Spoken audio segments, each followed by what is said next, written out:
উফ, সরুন তো, আমার লাগছে। লাগুক, নড়বে না একদম। আপনি কি মানুষ নাকি দানব? সারাটা রাত আমাকে এভাবে জ্বালিয়েছেন, এখনো শান্তি দিচ্ছেন না? আমার ঘুম পাচ্ছে তো। ঘুমাবে তো পরে। এখন আমি যা বলছি চুপচাপ শোনো। আর হাত সরাবে না। সরাবো, 100 বার সরাবো। আপনার এই খোঁচা খোঁচা দাড়ি দিয়ে আমার গাল ছিলে যাচ্ছে। ছাড়ুন আমাকে। ছাড়বো না। বিয়ে করেছি কি ছেড়ে দেওয়ার জন্য?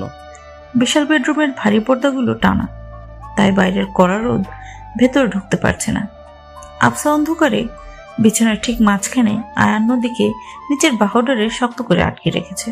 নদীর বয়স মাত্র 18, শুদ্ধ কলেজে ভর্তি হয়েছে। আর আয়ান 29 বছরের পুরোদস্তর গম্ভীর এক ব্যবসায়ী। নদীর ফর্সা ছোটখাটো শরীরটা আয়ানের সুঠাম দেহের নিচে প্রায় হারিয়ে গেছে।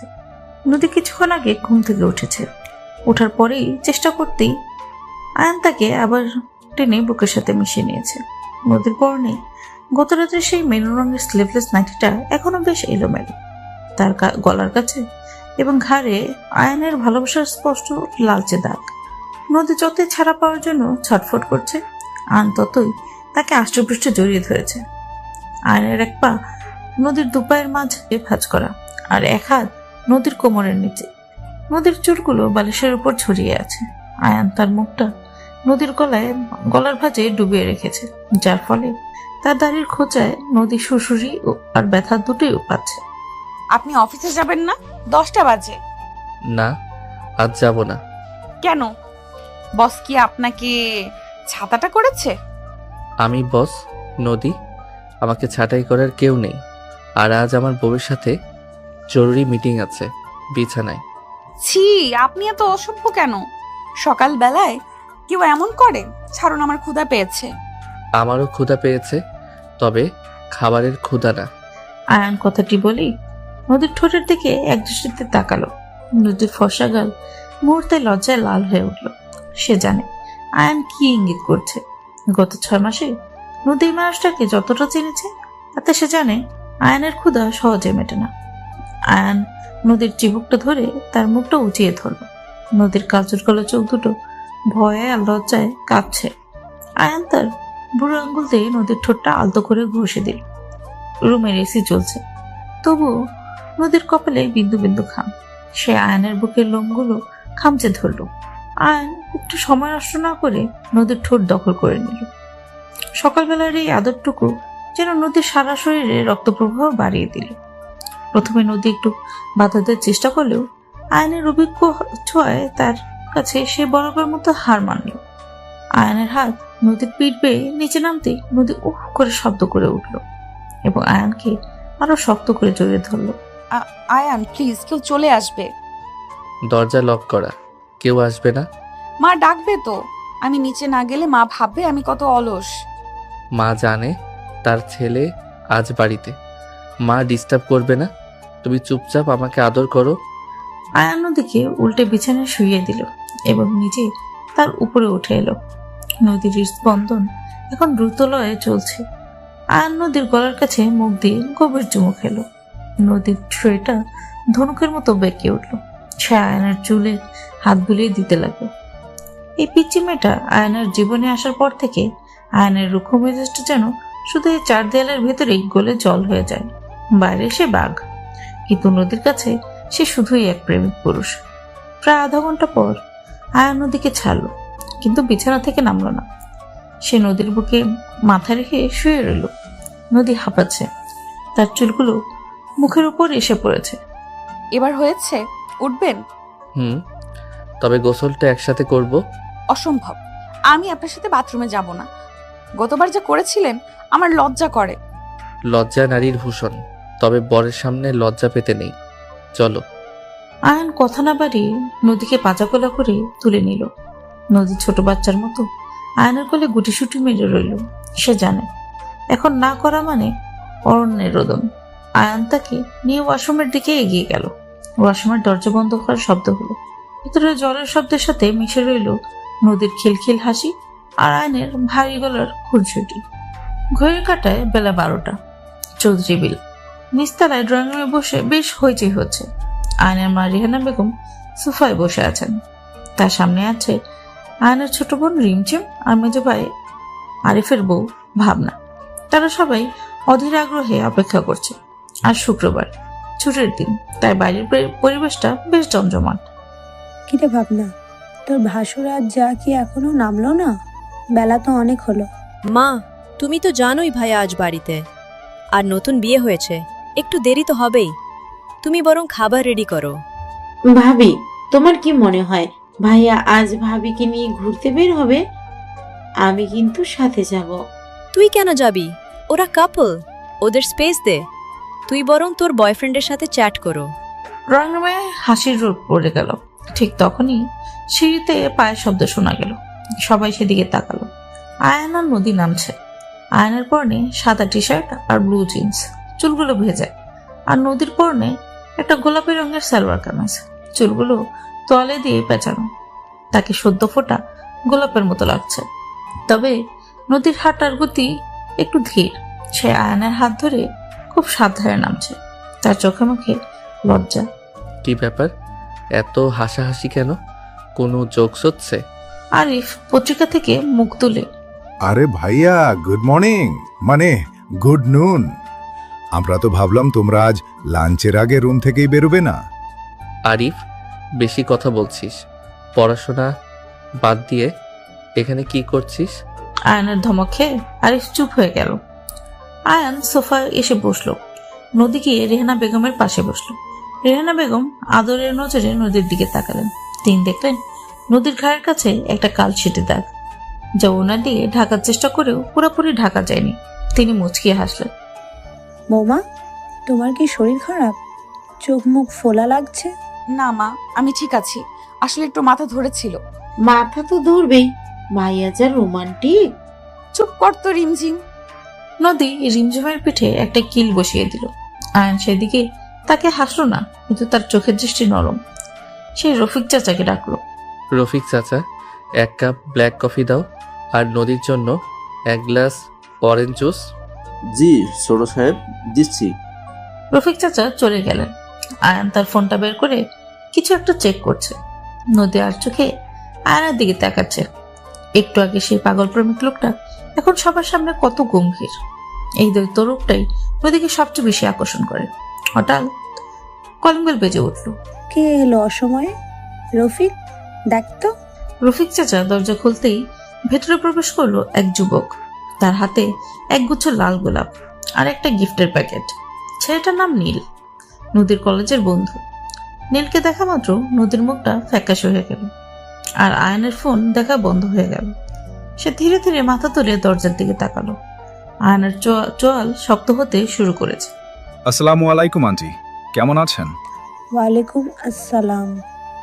আরে নীল বাবা যে, এসো এসো, কতদিন পর এলে। জি আন্টি, আসলে এদিক দিয়ে যাচ্ছিলাম, ভাবলাম নদীর সাথে একটু দেখা করে যাই। ও নাকি অসুস্থ ছিল শুনলাম। নীল এগিয়ে এসে সোফায় বসলো। সে ইচ্ছা করেই আয়নের ঠিক উল্টো দিকে বসলো। আয়ন এক দৃষ্টিতে নীলের দিকে তাকিয়ে আছে। নীল সেটা গ্রাহ্য না করেই নদীর দিকে ফুলের তোড়াটা বাড়িয়ে দিল। নদী, এটা তোমার জন্য। গেট ওয়েলসন।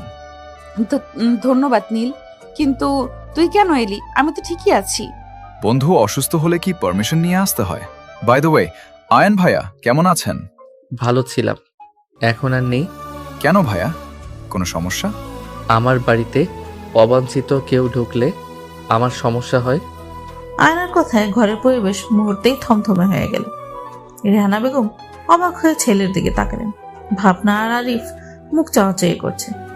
নীল একটু বিব্রত হলো, কিন্তু সে দমে যাওয়ার পাত্র নয়। ভাইয়া মনে হয় মজা করছেন। আসলে নদী আর আমি তো সেই ছোটবেলার ফ্রেন্ড। আমাদের বন্ডিংটা একটু অন্যরকম, তাই না নদী? নীল নদীর দিকে তাকিয়ে চোখ টিপল। নদী ভয়ে কুকড়ে গেল। সে জানে আয়ান কতটা পজিটিভ। নীল আগুনের উপর ঘি ঢালছে।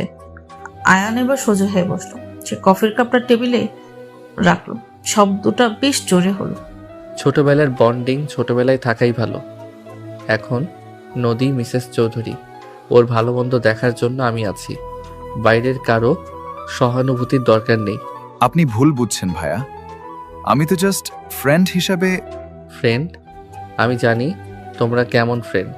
রফিক চাচা। আয়নার গর্জনে রফিক চাচা দৌড়ে এলেন। মেহমানকে দরজা পর্যন্ত এগিয়ে দাও আর বলে দাও এই বাড়িতে অ্যাপয়েন্টমেন্ট ছাড়া যেন কেউ না আসে, সে যেই হোক। নদী, তুই কিছু বলছিস না কেন? তোর স্বামী আমাকে অপমান করছে। নীল তুই প্লিজ এখন যা, পরে কথা হবে। পরে আর কোনো কথা হবে না, এটাই শেষ। Get out. আয়ান দাঁড়িয়ে পড়েছে। তার উচ্চতা এবং ব্যক্তিত্বের সামনে নীলকে খুব ক্ষুদ্র মনে হচ্ছে। নীল বুঝলো এখন কথা বাড়িয়ে লাভ নেই। সে রাগে গটগট করে বেরিয়ে গেল। যাওয়ার সময় ফুলের তোড়াটা ওখানেই ফেলে গেল। আয়ান সেটা তুলে ডাস্টবিনে ছুঁড়ে মারল। পুরো ঘরে পিনপতন নীরবতা, কেউ কোনো কথা বলার সাহস পাচ্ছে না। নদী মাথা নিচু করে বসে আছে, তার দু চোখ দিয়ে টপ টপ করে পানি পড়ছে। আয়ান দীর্ঘশ্বাস ফেলে নদীর দিকে এগিয়ে গেল। কান্না থামাও, ঘরে চলো। আপনি সবার সামনে এমন করলেন কেন? ও আমার বন্ধু। বন্ধু না শত্রু সেটা আমি বুঝি, ঘরে চলো বলেছি। আয়ান নদীর হাত ধরে এক প্রকার টেনেই দোতলায় নিয়ে গেল। রেহানা বেগম দীর্ঘশ্বাস ফেললেন। তিনি জানেন তার ছেলে বউ পাগল, কিন্তু এই পাগলামি মাঝে মধ্যে ভয়ের কারণ হয়ে দাঁড়ায়।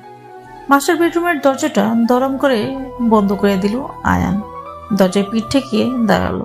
তার বুকের ওঠানামা এখনো স্বাভাবিক হয়নি। নিজের বাড়িতে নিজের ড্রয়িং রুমে অন্য একটা ছেলে তার স্ত্রীকে নিয়ে অধিকার ফলাবে, এটা আয়ান চৌধুরীর পক্ষে হজম করা সম্ভব না। বিছানার এক পাশে দাঁড়িয়ে আছে নদী, তখনও ফুপিয়ে কাচ্ছে। তার কান্নাটা ভয়ের চেয়ে বেশি অপমানের। সবার সামনে আয়ান নীলকে যেভাবে বের করে দিল সেটা নদীর কাছে খুব বাড়াবাড়ি মনে হয়েছে। আয়ান ধীর পায়ে নদীর দিকে এগিয়ে গেল। নদীর কান্নার শব্দ বাড়ল। সে দু হাতে মুখ ঢেকে আছে। আয়ান নদীর কাছে এসে দাঁড়ালো, কিন্তু স্পর্শ করলো না। সে পকেটে হাত ঢুকিয়ে গম্ভীর গলায় কথা বলল, কান্না থামাও নদী, আমি দ্বিতীয়বার বলবো না। আপনি খুব খারাপ, জঘন্য আপনি। আমার বন্ধুকে আপনি এভাবে অপমান করলেন।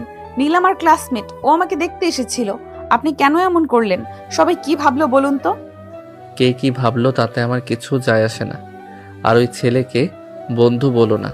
ছেলেরাও যে বন্ধুর ছদ্মবেশে প্রেমিকের নজর দিতে পারে সেটা বোঝার বয়স বা বুদ্ধি কোনোটাই তোমার হয়নি। হয়েছে, আমার সব বুদ্ধি আছে। আপনি আমাকে সব সময় বাচ্চা মনে করেন। আমি আর আপনার সাথে কথা বলবো না। আমাকে বাপের বাড়ি পাঠিয়ে দিন, আমি থাকবো না আপনার এই জেলে। বাপের বাড়ির শব্দটা শোনা মাত্র আয়নার চোখের দৃষ্টি পাল্টে গেল। সে এক ঝটকায় নদীর হাতটা ধরে তাকে নিজের দিকে টানলো। নদীর টাল সামলাতে না পেরে সোজা আয়নার বুকে এসে আছড়ে পড়ল। আয়ন নদীর কোমরটা শক্ত করে ঝরিয়ে ধরল, যেন ছেড়ে দিলেই নদী পালিয়ে যাবে। নদীর কান্না আটকে গেল ভয়। আয়নের চোখে এখন আর সেই সকালের প্রেম নেই, আছে এক তীব্র অধিকারবোধ আর জেদ। বাপের বাড়ি? এই বাড়িটা কি তোমার বাড়ি না? বিয়ের পর স্বামীর বুকটাই মেয়ের আসল ঠিকানা হয়। আর তুমি এখান থেকে যাওয়ার কথা মুখে মানবে না। তোমাকে আমি শেকল দিয়ে বেঁধে রাখবো, তবু যেতে দেব না। লাগছে আয়ান, ছাড়ুন আমাকে। আপনি আমার গায়ে জোর ফলাচ্ছেন কেন? এটা তো ভালোবাসা না। এটা ভালোবাসা কিনা সেটা এখন বুঝবে। আয়ন কথা শেষ না করেই নদীর ওড়নাটা টান ধরে সরিয়ে দিল। নদী দুহাত দিয়ে নিজেকে ঢাকার চেষ্টা করল, কিন্তু আয়নের শক্তির কাছে সে অসহায়। আয়ন নদীর ঘাড়ের কাছে মুখ নামিয়ে আনল। সেখানে সকালের ভালোবাসার দাগটা এখনো স্পষ্ট। আয়ন সেই দাগের উপর আবার নিজের ঠোঁট ছোঁয়ালো। নদী শিউরে উঠে আয়নের শার্ট খামচে ধরল। তার রাগ, তার আর অভিমানগুলো এই স্পর্শের কাছে হার মানতে শুরু করেছে। আয়নের প্রতিটি চুমু যেন নদীর শরীরে আগুন ধরিয়ে দিচ্ছে। আয়ন নদীর কানের লতিটাতে কামড়ে ধরলো আলতো করে। নদী যন্ত্রণা মিশ্রিত একটা শব্দ করে উঠল। ইউ আয়ান প্লিজ, আমি ব্যথা পাচ্ছি। ব্যথা তো পাবেই। আমাকে কষ্ট দিলে তোমাকেও কষ্ট পেতে হবে। নীল কেন তোমাকে ফুল দেবে? ওই অধিকার শুধু আমার। তোমার হাসির ওপর, তোমার কান্নার উপর, এমনকি তোমার নিঃশ্বাসের উপর শুধু আমার অধিকার। এটা মাথায় ঢুকিয়ে নাও। আয়ন নদীকে পাচাকলা করে বিছানায় নিয়ে গেল। নদী আর বাধা দিল না। সে জানে আয়ন এখন কোনো যুক্তি শুনবে না। আয়ন নদীকে বিছানায় শুয়ে দিয়ে তার উপর ঝুঁকে এলো। নদীর কাজল লেপটে যাওয়া চোখে, ফোলা ঠোঁট আর এলোমেলো চুল আয়নকে মাতাল করে দিচ্ছে। সে নদীর ঠোঁট দখল করে নিল এক বন্য আক্রোশে। এই চুম্বনে আদর কম, দাবি বেশি। নদীও এক সময় আয়নের গলা জড়িয়ে ধরলো। তার মনে হলো এই রাগী লোকটা তাকে এতটাই ভালোবাসে যে তাকে হারানোর ভয়ে সে পাগল হয়ে যায়। মিনিট 10 পর আয়ন শান্ত হল। সে নদীর বুকের ওপর মাথা রেখে শুয়ে রইল। নদী আয়ানের চুলে বিলি কেটে দিতে লাগলো। ঘরের উত্তপ্ত পরিবেশটা এখন অনেক শান্ত, শুধু এসি চালার যান্ত্রিক শব্দ শোনা যাচ্ছে। আপনার রাগ কমেছে? না, কমেনি। নীলকে আমার নিজ হাতে মারা উচিত ছিল। থাক না ওসব কথা। আপনি আমাকে ভালোবাসেন তো? বাসি না, আমি তোমাকে নিজের অংশ মনে করি। কেউ নিজের শরীর থেকে হৃৎপিণ্ডটা বের করে নিলে কি বাঁচে? তুমি আমার সেই হৃৎপিণ্ড। তাই তোমাকে কেউ ছুতে চাইলে আমি খুনি হতেও দ্বিধা করব না। আয়ানের এই কথা শুনে নদীর চোখে আবার পানি চলে এলো, তবে এটা কষ্টের না, আবেগের। সে আয়নের মাথাটা তুলে তার কপালে চুমু খেলো। আমি কোথাও যাব না। আপনাকে ছেড়ে আমি মরে গেলেও যাব না।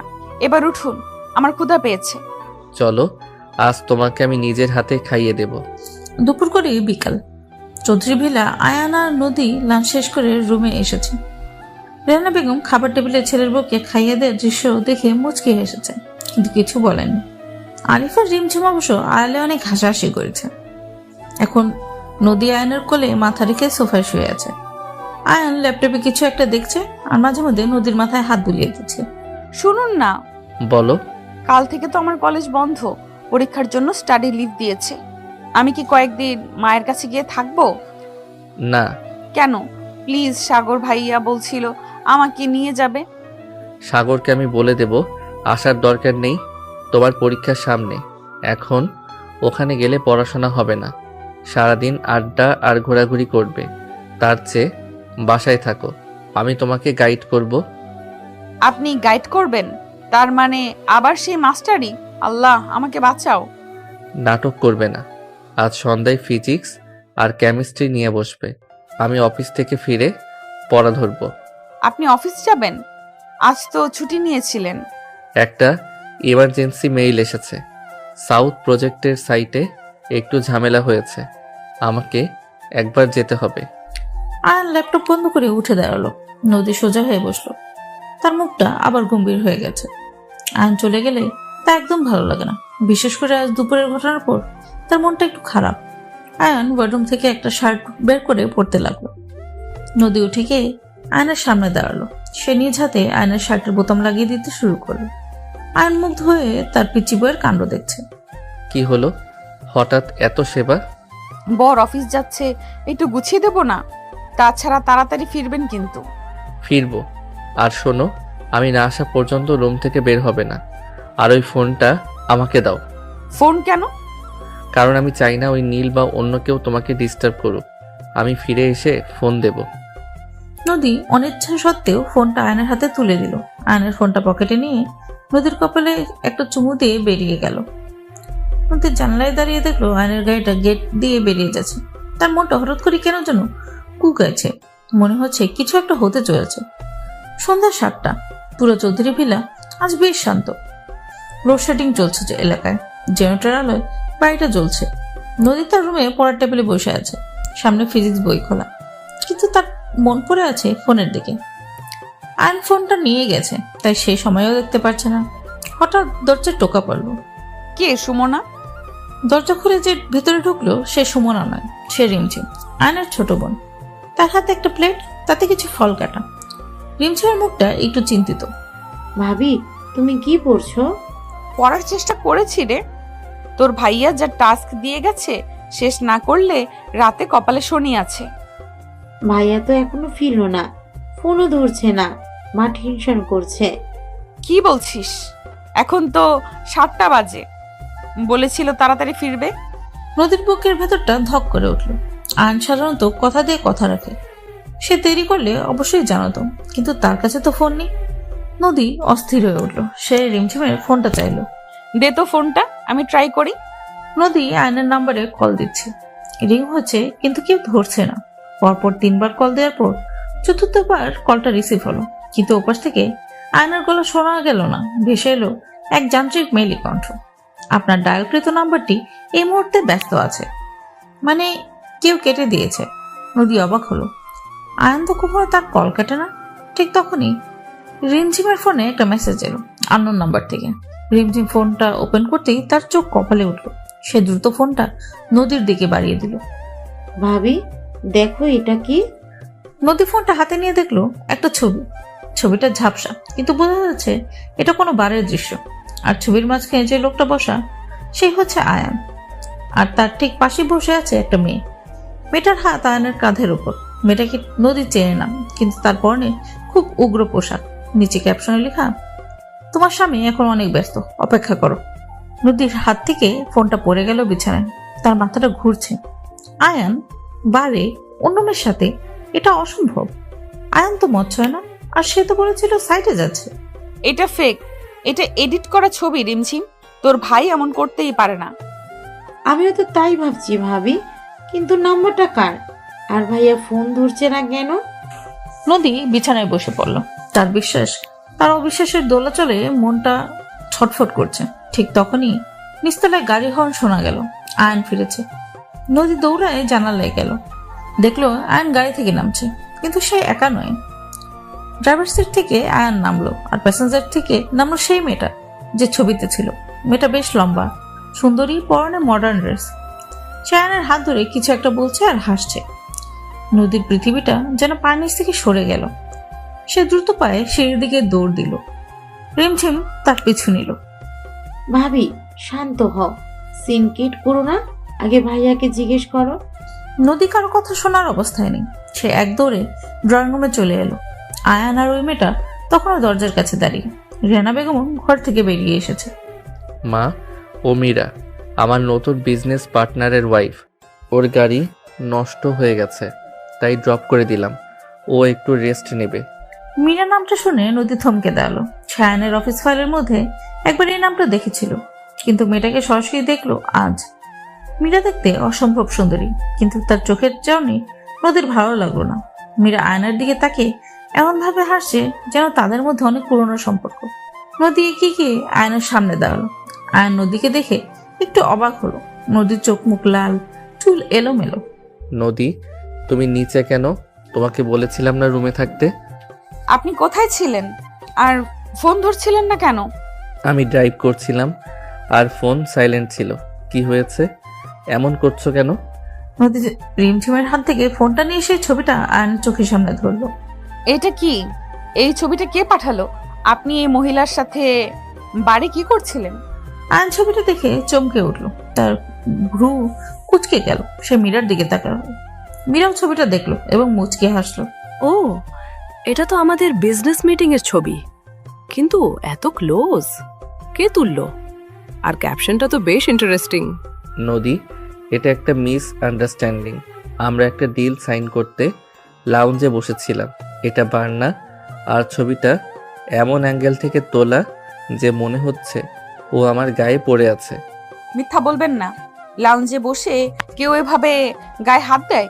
আর আপনি আমাকে মিথ্যা বলে গেলেন কেন যে সাইডে যাচ্ছেন? আপনি এর সাথে দেখা করতে গিয়েছিলেন। নদীর গলার স্বর উঁচুতে উঠে গেছে। আয়নের মেজাজ এবার খারাপ হতে শুরু করলো। সে সারাদিন কাজ করে ক্লান্ত, তার উপরে বাড়ি ফিরে এই জেরা। নদী, ভলিউম লো করো। মা দাঁড়িয়ে আছে, মেহমান আছে, ঘরে চলো।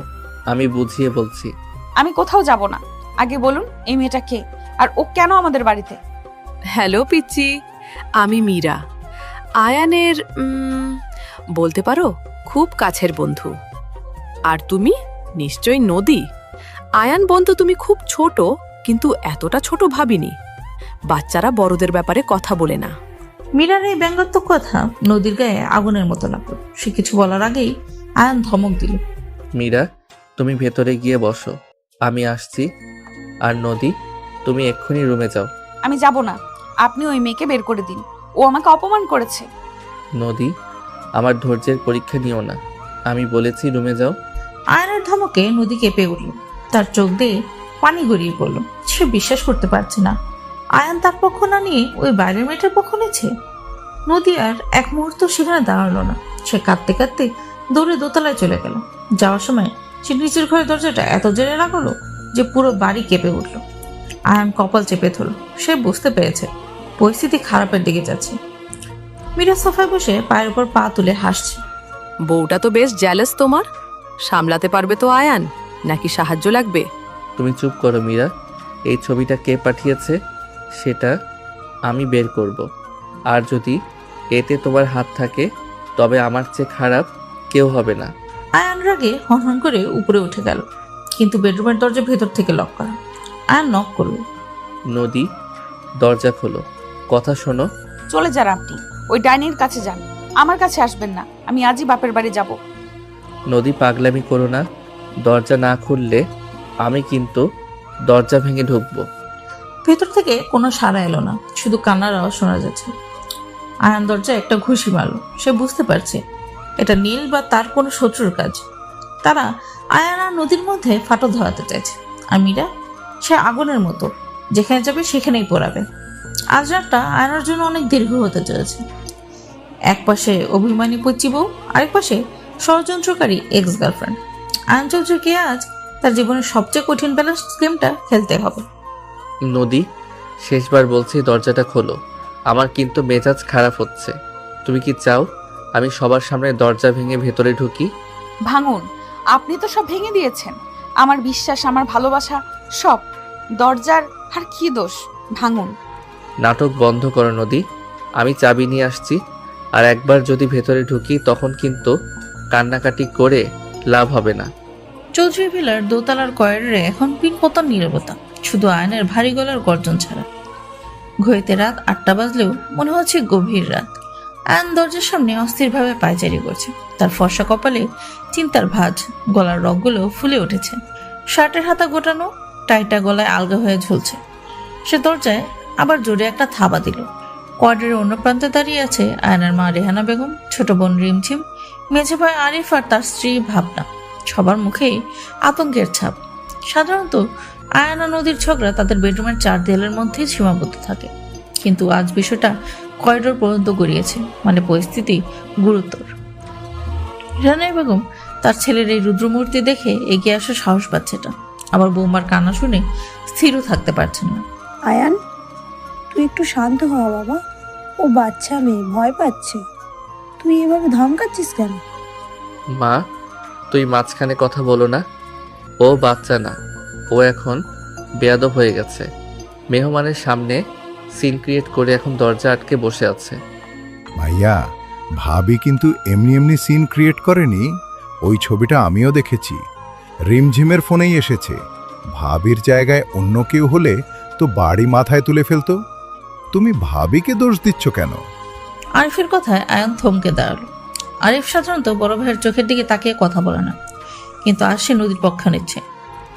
আরিফ আর নদীর সম্পর্কটা দেবর ভাবির চেয়ে বন্ধুত্বের বেশি। নদীর কান্না আরিফের সহ্য হচ্ছে না। ভাবনাও স্বামীর হাত ধরে সম্মতি জানালো। আরিফ ঠিকই বলেছে ভাইয়া, আপনি ওই মেয়েটাকে সোজা বাড়িতে নিয়ে এলেন। আবার ওই ছবি, ভাবি তো কষ্ট পাবেই। আপনি বরং মীরাকে চলে যেতে বলুন। ও যতক্ষণ এই বাড়িতে আছে ভাবি দরজা খুলবে না। মীরা আমার ক্লায়েন্ট এবং গেস্ট। এত রাতে আমি তাকে বের করে দিতে পারি না। তার গাড়ি নষ্ট, তোরা কেন বুঝছিস না? ভাইয়া, গেস্টের মতো ড্রয়িং রুমে থাকবে, কিন্তু ওই মহিলার ভাবভঙ্গি আমার ভালো লাগছে না। সে নিচে বসে কফি খাচ্ছে আর হাসছে, যেন ও এখানে পিকনিক করতে এসেছে। ভাই বোনদের সম্মিলিত আক্রমণে আয়ন কিছুটা কোণঠাসা হয়ে পড়ল। সে বুঝতে পারছে পরিবারের সবাই আজ নদীর পক্ষে। এটা নদীর বিশেষত্ব। এই পিচি মেয়েটা খুব অল্প সময়ে এইবারের সবার কলিজার টুকরা হয়ে গেছে। আয়ন দীর্ঘশ্বাস ফেলে রফিক চাচার দিকে তাকালেন। রফিক চাচা এক কোণে দাঁড়িয়ে কাচুমাচু করছে। রফিক চাচা, আমার রুমের ডুপ্লিকেট চাবিটা নিয়ে এসো এক্ষুনি। জি জি ছোট সাহেব, আনছি। রফিক চাচা দৌড়ে নিচে গেলেন। আয়ন দরজার দিকে তাকিয়ে বিড়বিড় করলো। পাগলি একটা, দরজাটা খুলি, তারপর তোমাকে দেখাচ্ছি মজা। নিচতলায় ড্রয়িং রুম। মীরা সোফায় রাজকীয় ভঙ্গিতে বসে আছে, তার হাতে ধোয়া ওঠা কফির মগ। সে চারপাশে চোখ বুলিয়ে দেখছে। চৌধুরী ভিলাটা বেশ শৌখিন। সে মনে মনে ভাবছে এই সাম্রাজ্যের রানী হতে পারত সে, যদি না 5 বছর আগে সে ভুলটা করতো। আজ আয়নার বউ হিসেবে ওই পিচি মেয়েটা রাজত্ব করছে। এটা মীরার ইগোতে লেগেছে। রফিক চাচা চাবি নিয়ে স্টোর রুমের দিকে গেলেন। মীরা তাকে ডাকলো। এই যে চাচা, শুনুন। জি ম্যাম। আপনাদের এই বাড়িতে কি রোজ এমন নাটক হয়, নাকি আজ আমার সম্মানে বিশেষ আয়োজন? রফিক চাচা এই বাড়ির পুরনো লোক। তিনি আয়নকে কোলে পিঠে মানুষ করেছেন। বাইরের কেউ বাড়ির বৌমাকে নিয়ে কথা বলে তার গায়ে লাগে। তিনি গম্ভীর মুখে উত্তর দিলেন। এই বাড়িতে নাটক কম হয় না ম্যাম, এই বাড়িতে ভালোবাসা হয়, আর যেখানে ভালোবাসা বেশি সেখানে একটু মান অভিমানই থাকে। তবে বাইরের মানুষের সেটা না বুঝলেও চলে। ও, বেশ লয়াল সার্ভেন্ট তো তুমি। তা তোমার ছোট সাহেবের ওই পুতুল বউ কি সত্যিই তাকে সামলাতে পারে, নাকি আয়ান এখনো? মীরার কথা শেষ হওয়ার আগেই রান্নাঘর থেকে এক গ্লাস পানি হাতে বেরিয়ে এলেন আয়নার বাবা মিস্টার আশফাক চৌধুরী। তিনি এতক্ষণ লাইব্রেরিতে ছিলেন, হইচই শুনে বেরিয়ে এসেছেন। তিনি মীরার সামনে এসে দাঁড়ালেন। রাজভারী ব্যক্তিত্ব। মীরা সোজা হয়ে বসল। মা, তুমি আমাদের মেহমান। তোমার গাড়ি ঠিক করার জন্য ড্রাইভার পাঠানো হয়েছে। গাড়ি ঠিক হলেই তুমি চলে যেতে পারো। আর আমাদের পারিবারিক বিষয় নিয়ে তোমার মাথা না ঘামালেও চলবে। আঙ্কেল, আমি তো আসলে হেল্প করতে চাইছিলাম। আয়ান খুব স্ট্রেসড। আয়নের স্ট্রেস কমানোর জন্য তার স্ত্রী, মা এবং আমরা আছি। তুমি কপি শেষ করো। মিস্টার চৌধুরী আর কথা না বাড়িয়ে দোতলায় উঠে গেলেন। মীরার আগে দাঁত কিরমির করলো। এইবারে সবাই তাকে অপমান করছে। সে মনে মনে প্রতিজ্ঞা করলো আজকের রাতটা সে এই বাড়িতেই থাকবে। এমন কিছু করবে যাতে ওই নদীর কান্না কাল সকালেও না থামে। দোতলার বেডরুম। রফিক চাচা চাবি এনে আয়নার হাতে দিলেন। আয়নার হাত কাঁপছে না, কিন্তু তার বুকের ভেতরটা ধকধক করছে। সে চাবি দিয়ে লকটা খুলল। ক্লিক শব্দে দরজা খুলে গেল। আয়ন সবাইকে চলে যেতে বলল ইশারায়। রেনা বেগম কিছু বলতে চাইলেন, কিন্তু আরিফ তাকে ধরে নিয়ে গেল। এসো মা, ভাইয়া সামলে নেবে। আমাদের এখন ইন্টারফেয়ার না করাই ভালো। সবাই চলে গেলে আয়ন দরজা ছেলে ভিতরে ঢুকলো এবং ভেতর থেকে আবার লক করে দিল। রুমের ভেতরটা অন্ধকার, শুধু ব্যালকনি দিয়ে রাস্তার ল্যাম্পপোস্টের আলো আসছে। আয়ন আলো জ্বালানো না। সে আবছা আলোতে দেখলো নদী বিছানার এক কোণে হাঁটুতে মুখ গুজে বসে আছে। তার চারপাশে টিস্যু পেপার ছড়ানো। খাটের পাশে একটা ফ্লাওয়ার ভাস ভাঙা অবস্থায় পড়ে আছে। আয়ন বুঝতে পারলো নদীর আগের মাথায় ওটা ভেঙেছে। আয়ন ধীর পায়ে এগিয়ে গেল। ভাঙা কাছের টুকরো বাঁচিয়ে সে বিছানার কাছে গেল। নদী মুখ তুলো না। সে বুঝতে পেরেছে আয়ন ঘরে ঢুকেছে। জিনিসপত্র ভাঙা শেষ নাকি আরও কিছু ভাঙবে? ল্যাপটপটা ড্রেসিং টেবিলে আছে, ওটাও আছাড় মারতে পারো। আপনি কেন এসেছেন? জানুই ডাইনের কাছে, ও তো নিচে অপেক্ষা করছে। ও নিচে আছে কারণ ও মেহমান, আর আমি এখানে আছি কারণ এটা আমার ঘর এবং তুমি আমার বউ। আমি আপনার বউ না, যে স্বামী অন্য মেয়ের সাথে। ছি, আমার ভাবতেই ঘৃণা লাগছে। আয়ন এবার বিছানায় উঠে বসলো। সে নদীর হাতটা ধরলো। নদী ঝটকা মেরে হাত ছাড়িয়ে নিতে চাইল, কিন্তু আয়ান ছাড়লো না। সে জোর করে নদীকে টেনে নিজের কোলের উপর বসালো। নদী আয়নের বুকে কিল মারতে শুরু করলো। ছাড়ুন, আমাকে ছোবেন না। আপনি অপবিত্র, আপনি খারাপ। মারো, যতক্ষণ ইচ্ছা মারো, কিন্তু আমার কথাটা শোনো। নদী সমানে আয়নের বুকে কিল ঘুষি মারছে, কিন্তু আয়ান পাথরের মূর্তির মতো বসে আছে। সে জানে নদীর এই রাগটা বের হওয়া দরকার। কিছুক্ষণ পর নদীর হাত দুর্বল হয়ে এলো। সে ক্লান্ত হয়ে আয়নের কাঁধে মাথা রেখে ডুকরে কেঁদে উঠল। আয়ন এবার তার দু হাত দিয়ে নদীকে শক্ত করে জড়িয়ে ধরল এবং নদীর চুলে চুমু খেল। শান্ত হয়েছ? এবার আমি বলি। কি বলবেন? ছবিটা তো মিথ্যা না। ছবিটা সত্যি, কিন্তু পরিস্থিতিটা মিথ্যা। মীরা আমাকে একটা ডিলের অফার দেয়, আমি রাজি হইনি। ও আমাকে ফোর্স করে লাউঞ্জে বসায়। তখন ওয়েটার কফি ফেলার ভান করে আমার গায়ের উপর পড়ে, আর মীরা আমাকে সরানোর ছলে কাঁধে হাত রাখে। ঠিক সেই মুহূর্তেই কেউ ছবিটা তুলেছে। এটা একটা সেট আপ নদী। Shut up? তাহলে ও আমাদের বাসায় কেন? কারণ ফেরার পথে সত্যি ওর গাড়ি নষ্ট হয়। ওই রাস্তায় ওকে একা ফেলে আসাটা সেফ ছিল না, তাই আমি লিফট দিয়েছি। বিশ্বাস করো, এর বাইরে আর কিছু নেই। কিন্তু ক্যাপশন, তোমার স্বামী ব্যস্ত। ওটা নীল পাঠিয়েছে। আমি সাগরের সাথে কথা বলেছি। নাম্বারটা ট্র্যাক করে দেখা গেছে ওটা একটা ইন্টারনেট জেনারেটেড নাম্বার, যা নীল ইউজ করছে।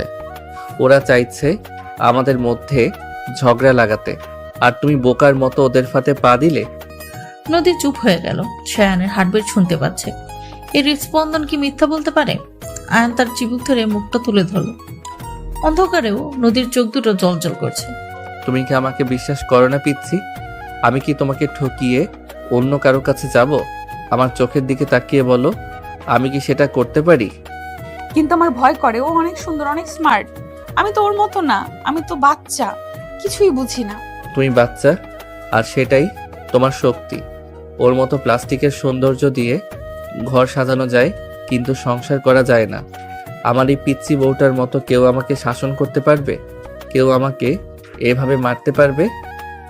আর নদীর হাতে একটা চুমু দিল। নদীর রাগ তখন গলে জল হয়ে গেছে। সে আয়নের গলা জড়িয়ে ধরলো। আমাকে মাফ করে দিন, আমি আসলে ছবিটা দেখে মাথা ঠিক রাখতে পারিনি। মাফ পেতে হলে শাস্তি পেতে হবে। কি শাস্তি? আজ রাতে আমাকে খুশি করতে হবে। অনেক ধকল গেছে আমার উপর দিয়ে, এখন আমাকে আদর করে ভুলিয়ে দাও সব। নদীর লজ্জায় লাল হয়ে গেল। সে আয়নের বুকে মুখ লুকালো। আয়ন তাকে বিছানায় শুইয়ে দিল। বাইরে ঝগড়া, ষড়যন্ত্র, মীরা সবকিছু তখন এই ঘরের বাইরে। ভেতরে শুধু দুটো শরীর আর দুটো মন এক হয়ে মিশে যাচ্ছে। আয়ন নদীর ঠোঁট ছুঁয়ে দিল এক গভীর আবেগ। এই চুম্বনে কামনার চেয়ে বেশি আশ্বাস, আমি শুধু তোমার। রাত তখন 12টা। চৌধুরী ভিলার গেস্ট রুম। মীরা এখনো জানি তার গাড়ি ঠিক হতে কাল সকাল হবে। সে গেস্ট রুমে পায়চারি করছে। তার ফোনটা বেজে উঠল। স্ক্রিনে নাম ভেসে উঠল রাশেদ, আয়নের ব্যবসায়িক শত্রু এবং মীরার স্বামী। হ্যালো, কাজ কত দূর? আগুন লেগেছে সংসারে? আগুন লাগিয়েছিলাম, কিন্তু মনে হচ্ছে নিভে গেছে। ওই বুড়ো বুড়িগুলো খুব ঝামেলা করছে, আর আয়ান তো বউয়ের আঁচল ধরে বসে আছে। হাল ছাড়ো না, আজ ওই বাড়িতে আসো, এটাই সুযোগ। এমন কিছু করো যাতে কাল সকালে নদীর নিজের ইচ্ছায় বাড়ি ছেড়ে চলে যায়। চিন্তা করো না, আমার কাছে প্ল্যান বি আছে। নীলকে বলো রেডি থাকতে। মীরা তার ফোন রেখে দিল। তার ঠোঁটে এক কুটিল হাসি। সে ব্যাগ থেকে একটা ছোট বোতল বের করলো, ঘুমের ওষুধ। সে পা টিপে টিপে রূপ থেকে বের হলো। পুরো বাড়ি অন্ধকার, সবাই ঘুমিয়ে পড়েছে। মীরা কিচেনের দিকে গেল। এদিকে দোতলার ব্যালকনিতে দাঁড়িয়ে আছে আরিফ। তার ঘুম আসছে না, সে সিগারেট খাচ্ছে। হঠাৎ সে দেখলো নিচতলা ছায়ার মতো কেউ নড়াচড়া করছে। আরিফ ভ্রু কুচকে তাকালো, চোর নাকি অন্য কেউ? আরিফ সিগারেট ফেলে দিয়ে দ্রুত পায়ে নিচে নামলো। আরিফ কিচেনের দরজায় এসে দাঁড়ালো।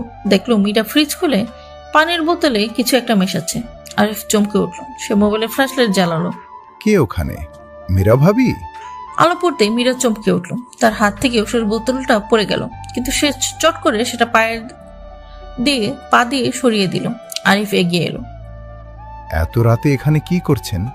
আর লাইট অফ কেন? আরিফ, আমি আসলে পানি খেতে এসেছিলাম। জগের পানি শেষ, তাই ফ্রিজ থেকে নিচ্ছিলাম। তুমি ঘুমাওনি? না, কিন্তু আপনার হাতে ওটা কি ছিল? কিছু একটা পড়ে গেল মনে হলো। কই, কিছু না তো। তোমার মনের ভুল। আমি রুমে যাচ্ছি। Good night. মীরা দ্রুত পানির বোতলটা রেখেই চলে গেল। আরিফ সন্দেহ দৃষ্টিতে তাকিয়ে এলো। সে মেজের দিকে তাকালো। অন্ধকার হয় ছোট বোতলটা তার চোখে পড়লো না, কিন্তু আরিফের মন বলছে মীরা কিছু একটা গোপন করছে। সে ফ্রিজে থেকে পানির বোতলটা বের করলো। এটা কি পরীক্ষা করা উচিত? আরিফ ভাবলো সকালে ভাইয়াকে বিষয়টা জানাতে হবে। সে বোতলটা আলাদা করে রেখে দিল। পরের দিন সকাল। আয়নের ঘুম ভাঙলো নদীর চুলের সুড়সুড়িতে। নদী তার বুকের ওপর উপর হয়ে ঘুমাচ্ছে, তার এক পা আয়নের কোমর জড়িয়ে রাখা। আয়ন হাসলো। কাল রাতের ঝড় সামলে এই শান্ত সকালটা তার কাছে স্বর্গের মতো লাগলো। সে খুব সাবধানে নদীকে সরিয়ে উঠতে গেল, কিন্তু নদী ঘুমের মধ্যেই তার হাত খামছে ধরলো। যাবেন না। যাব না জান, ওয়াশরুমে যাচ্ছি, তুমি ঘুমাও। আয়ন ফ্রেশ হয়ে নিচে নামলো। ডাইনিং টেবিলে সবাই বসে আছে, মীরাও আছে। সে খুব স্বাভাবিকভাবেই সবার সাথে কথা বলার চেষ্টা করছে, কিন্তু কেউ তাকে পাত্তাই দিচ্ছে না। রানা বেগম গম্ভীর মুখে চা ঢালছেন। Good morning. Good morning. Meera, তোমার গাড়ি কি ঠিক হয়েছে? হ্যাঁ আয়ান, ড্রাইভার ফোন করেছিল। আমি নাস্তা করেই বেরুবো। Thanks for the hospitality. ঠিক তখনই আরিফ এসে টেবিলে বসলো। তার হাতে সেই বোতলটা। সে বোতলটা ধরম করে টেবিলের মাঝখানে রাখলো। সবাই চমকে উঠল। হসপিটালিটির প্রতিদান কি এইভাবে দিতে হয় মীরা ভাবি? কি হয়েছে আরিফ? সিন ক্রিয়েট করছিস কেন? ভাইয়া, এই বোতলের পানিটা টেস্ট করে দেখো। কাল রাতে আমি মীরা ভাবিকে এই বোতলে কিছু একটা মেশাতে দেখেছি। What rubbish! আরিফ, তুমি কি বলছো এসব? আমি পানি খাচ্ছিলাম। পানি খাচ্ছিলেন নাকি সবাইকে খাওয়াতে চাইছিলেন? আমি সকালে কালে ল্যাবে গিয়েছিলাম ভাইয়া। আমার ফ্রেন্ডের ল্যাব কাছেই। এই পানিতে হাই ডোজের সিডেটিভ ঘুমের ওষুধ মেশানো আছে। আরিফের কথায় পুরো টেবিলে বোম ফাটলো আর ছিটকে উঠে দাঁড়ালো। সে অবিশ্বাস আর আগে মীরার দিকে তাকালো। মীরা ঘামতে শুরু করেছে। তার ফর্সা মুখটা ভয়ে সাদা হয়ে আছে। মীরা, এটা কি সত্যি? আয়ান, বিশ্বাস করো, ও মিথ্যা বলছে। ও আমাকে পছন্দ করে না, তাই। Shut up. আরিফ কখনো প্রমাণ ছাড়া কথা বলে না। তুই আমাদের সবাইকে অজ্ঞান করে কি করতে চেয়েছিস? কার নির্দেশে? আয়ন টেবিল ঘুরে মীরার কাছে এলো। সে মীরার হাতটা শক্ত করে ধরল। বল, কি প্ল্যান ছিল তোর? আমাকে রাশেদ বলেছিল, প্লিজ আয়ান, আমাকে মেরো না। আমি শুধু চেয়েছিলাম নদীকে অজ্ঞান করে। নদীকে কি? নদীকে বাড়ি থেকে বের করে দিতে, যাতে নীল ওকে নিয়ে যেতে পারে। সিঁড়িতে দাঁড়িয়ে নদী সব শুনল। সে ভয়ে জমে গেল। নীল আর মীরা মিলে এত বড় ষড়যন্ত্র করেছে। আয়ান মীরার হাত ছেড়ে দিল ঘৃণায়। Get out. এক্ষুনি আমার বাড়ি থেকে বেরিয়ে যা। আর রাশেদকে বলে দিস আয়ান চৌধুরী চুপ করে থাকবে না। এর শেষ আমি দেখব। আয়ান। বের হ। মীরা ব্যাগ নিয়ে কাঁদতে কাঁদতে দৌড়ে বেরিয়ে গেল। আয়ান হাঁপাচ্ছে। রেহানা বেগম এসে ছেলের কাঁধে হাত রাখলেন। শান্ত হ বাবা, উপরওয়ালা বাঁচিয়েছে। আরিফ ছিল বলে রক্ষা। আরিফ, থ্যাংক ইউ ভাই। তুই না থাকলে আজ বড় বিপদ হতো। থ্যাঙ্কস আমাকে না, ভাবিকে দাও। ভাবির জন্যই তো আমি কাল রাতে জেগেছিলাম। সবাই উপরের দিকে তাকালো। নদী সিঁড়িতে দাঁড়িয়ে কাঁপছে। আয়ান দৌড়ে সিঁড়ি দিয়ে উঠল। সে সবার সামনেই নদীকে জড়িয়ে ধরল। দেখেছো, বলেছিলাম না আমি আছি। কোনো মীরা বা নীল আমাদের আলাদা করতে পারবে না। আমার খুব ভয় করছে আয়ান। ওরা কেন আমাদের পেছনে লেগেছে? কারণ আমাদের ভালোবাসা ওদের হিংসার কারণ। কিন্তু তুমি ভেবো না, এখন থেকে আমি তোমার ছায়া হয়ে থাকবো। চলো রুমে চলো। আয়ান নদীকে নিয়ে রুমে গেল। নিচে দাঁড়িয়ে পরিবারের বাকিরা স্বস্তির নিঃশ্বাস ফেলল। আরিফ ভাবনার দিকে তাকিয়ে চোখ টিপল। ভাবনা হাসলো। এই পরিবারটা এমনই, বিপদ এলে ঢাল হয়ে দাঁড়ায়। আমি খাবো না মা, আমার ভালো লাগছে না। মুখের ভেতরটা কেমন তিতা হয়ে আছে। না খেলে শরীর ঠিক হবে কি করে মা? কাল রাতের ধকল গেছে, তার উপর আজ সকাল থেকে না খেয়ে আছিস। এইটুকু স্যুপ খেয়ে নে। বললাম তো খাবো না। তোমরা সবাই কেন আমাকে জোর করছো? আমার বমি পাচ্ছে। দুপুর 12টা। চৌধুরী বিলা ড্রয়িং রুমের সোফায় বসে আছে নদী। তার মুখটা ফ্যাকাশে, চোখে নিচে কালির ছোপ। কাল রাতের হাই ভোল্টেজ ড্রামার পর নদীর মানসিকভাবে ভেঙে পড়েছে। শাশুড়ি রেহানা বেগম বাটিতে চিকেন স্যুপ নিয়ে বসে আছেন, কিন্তু নদীর জেদ ধরে আছে। পাশে দাঁড়িয়ে আছে ভাবি ভাবনা, আরিফ স্ত্রী এবং ননদ রিমঝিম। আয়ান তখন বাসায়। সে আজ অফিসে যায়নি। নীল আর মীরার ষড়যন্ত্র ফাঁস হওয়ার পর সে বাড়ির নিরাপত্তা ব্যবস্থা করা করতে ব্যস্ত। সিসিটিভি ক্যামেরার মনিটরিং সেট আপ করে সে ড্রয়িং রুমে ঢুকলো। নদীর গলার স্বর শুনে তার ভ্রু কুঁচকে গেল। কি হয়েছে এখানে? চেঁচামেচি কিসের? ভাইয়া, নদী কিছুতেই খেতে চাইছে না। সকাল থেকে পেটে দানা পড়েনি। মা খাওয়াতে গেলেই বমি পাচ্ছে বলছে। মা, বাটিটা আমাকে দাও। তোমরা যাও, আমি দেখছি। আয়নের গম্ভীর কণ্ঠ শুনে রেহানা বেগম আর কথা বাড়ালেন না। তিনি জানেন এই জেদি মেয়েকে সামলানোর সাধ্য কেবল তার বড় ছেলেরই আছে। তিনি সুপের বাড়িটা আয়নের হাতে দিয়ে ভাবনা আর রিমঝিমকে নিয়ে রান্নাঘরের দিকে চলে গেলেন। ড্রয়িং রুমে তখন শুধু আয়ান আর নদী।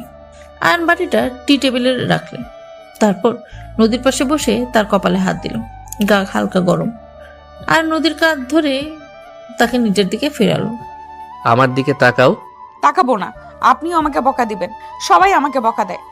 বকা দেওয়ার মতোই তো কাজ করছো।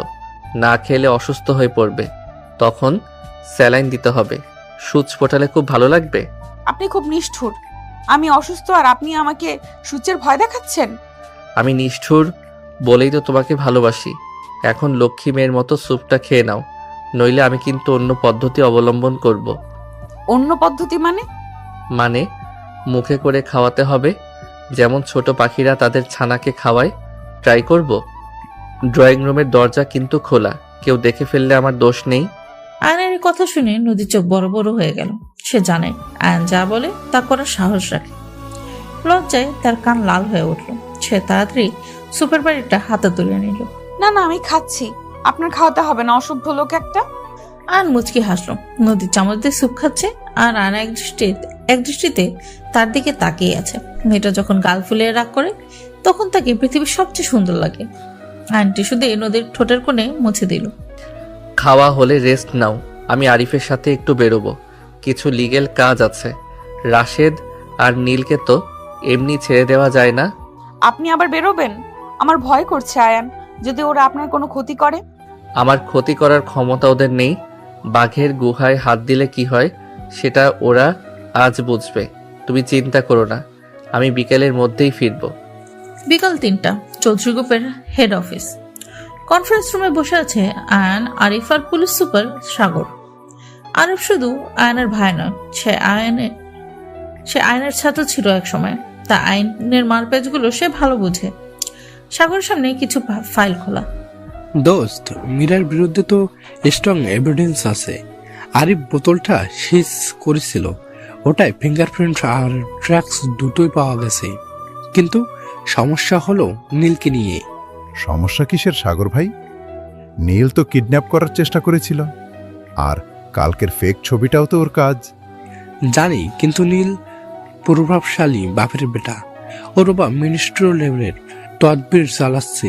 তবে চিন্তা করিস না, আয়ান চৌধুরী যখন কমপ্লেন করেছে তখন ওর বাবাও ওকে বাঁচাতে পারবে না। আমি ওয়ারেন্ট রেডি করছি। সাগর, আমি শুধু ওয়ারেন্ট চাই না, আমি চাই নীলের এমন অবস্থা হোক যাতে ও আর কোনো মেয়ের দিকে তাকানোর সাহস না পায়। আর রাশেদ, ওর খবর কি? ভাইয়া, রাশেদের কোম্পানির শেয়ার আজ সকালে 10% পড়ে গেছে। আমি মার্কেটে খবর ছড়িয়ে দিয়েছি যে ওদের কোম্পানি দেউলিয়া হতে চলেছে। ইনভেস্টররা টাকা তুলে নিচ্ছে। Good job Arif. রাশেদকে আর্থিকভাবে পঙ্গু করে দিতে হবে। ও জানুক আমার সংসারে আগুন লাগানোর দাম কত। আয়ান চেয়ারে হেলান দিয়ে বসলো, তার চোখে বিজয়ের আভা। আরিফ ভাইয়ের দিকে তাকিয়ে গর্ববোধ করল। আয়ান সাধারণত শান্ত থাকে, কিন্তু পরিবারের উপর আঘাত দিলে সে কতটা ভয়ঙ্কর হতে পারে তা আজ প্রমাণিত হলো। ভাইয়া, একটা কথা বলি? বলো।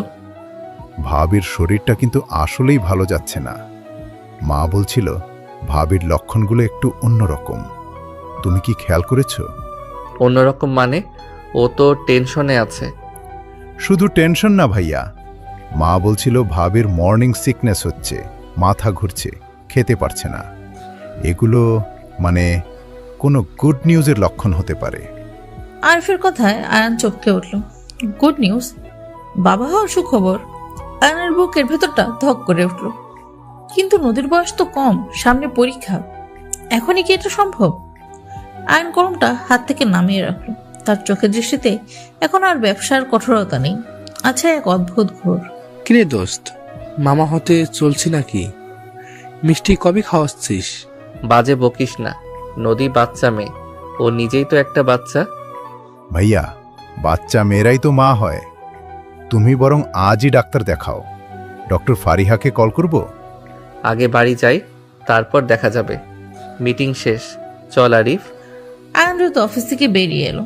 তার মনের ভেতর এখন তোলপাড় চলছে। যদি সত্যিই নদী প্রেগনেন্ট হয়? আয়নের মুখে অজান্তে এক হাসি ফুটে এলো। সেই গাড়িতে উঠে ড্রাইভারকে দ্রুত চালাতে বলল। সন্ধ্যা, চৌধুরী বিলা, রিমঝিম আর ভাবনা নদীর রুমে বসে আছে, বসে আড্ডা দিচ্ছে। নদী বিছানায় শুয়ে আছে, তার শরীরটা সত্যিই দুর্বল লাগছে। রিমঝিম ল্যাপটপে সিনেমা দেখছে আর ভাবনা নদীর মাথায় হাত বুলিয়ে দিচ্ছে। ভাবি, তুমি কি জানো নীল ভাইয়া এখন কোথায়? সাগর ভাইয়া নাকি ওকে লকআপে ভরেছে, খুব নাকি পিটিয়েছে। ওসব কথা বাদ দে তো রিমঝিম, আমার ওই নামটা শুনলেই ঘৃণা লাগে। একদম ঠিক, ওর নাম মুখে আনবি না। আচ্ছা নদীপ, তোর কি টক খেতে ইচ্ছে করছে? আমি কি আচার নিয়ে আসবো?